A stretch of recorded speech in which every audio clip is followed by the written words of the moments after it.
La page de l'entité 67 des Backrooms, aussi connue sous le nom de Partygoer, commence par un avertissement. Quelqu'un ou quelque chose semble avoir créé une page pour un niveau qui serait le niveau fun. Mais pas d'inquiétude, cette page sur l'entité 67 est la seule source d'informations fiable au sujet de ces choses. Une chose présente dans de nombreux niveaux des Backrooms.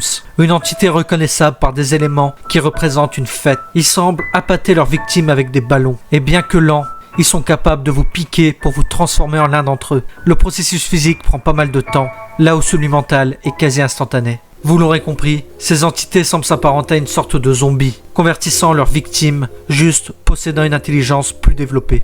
Cette entité est grande, bipède à la police et coriace. Le plus souvent, ils sont de couleur jaune vif, mais vous pouvez les observer en rouge, en vert, en bleu et même en blanc.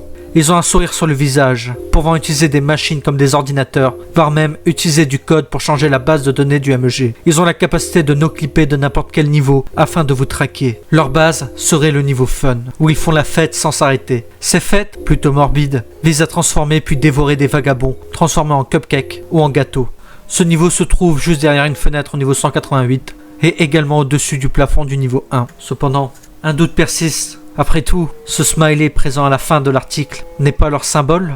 Est-ce qu'ils ont déjà réussi à la modifier? Je n'en ai aucune idée. Lorsque le plafond est recouvert de peinture, il suffit de nous clipper à travers et tu seras à la fête. Un salon mène à la meilleure fête de toutes les backrooms. Si vous voyez des confettis volés par une fenêtre, c'est qu'il y a une fête à l'intérieur. Casser une piñata fossilisée pour aller à la fête. Ceux-ci sont des exemples, pas à but exhaustif. Il y en a plein d'autres, mais elles montrent les différents dégâts causés par les partygoers. Et ceci est sans parler du niveau fun lui-même, qui semble complètement contrôlé par eux. Une salle d'anniversaire pour enfants, avec aucune réelle information sur la page. Le tout est corrompu et semble être créé par eux. Une courte description. Après tout, je doute que le MEG et les partygoers laissent cette page être modifiée. Peut-être que cela fait des milliers de fois qu'ils se livrent bataille afin de changer les informations dessus. Et que donc, les deux camps n'ont que peu de temps d'action afin d'actualiser le contenu.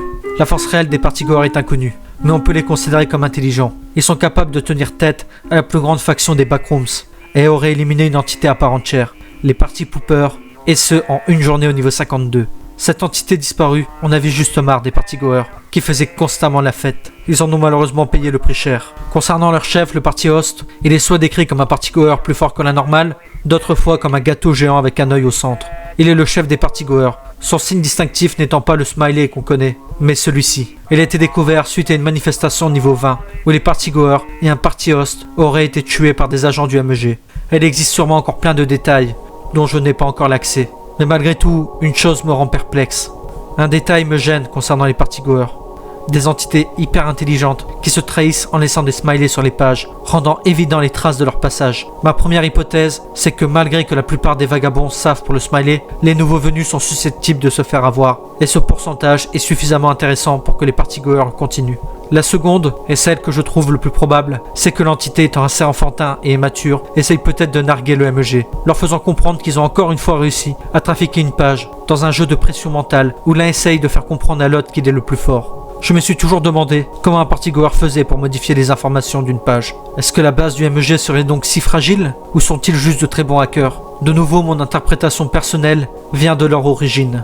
Ils sont après tout des humains transformés en entités, et donc peut-être que des agents qui avaient accès à ces documents s'en souviendraient légèrement, leur permettant alors de vandaliser la base de données. Et cela pourrait donc expliquer leur connaissance sur le langage web pour modifier les pages de la base de données du MEG. Le dernier détail qui m'a toujours semblé étrange est la similitude entre le niveau Fun et le niveau The End, les deux niveaux étant considérés comme des pièges, les deux étant infestés de partygoers. La seule exception est que l'une est une librairie, la seconde, une fête pour enfants. Les deux essayent de manipuler les vagabonds, un par un panneau exit, le second par des promesses de bons moments ou des moments jugés comme fun.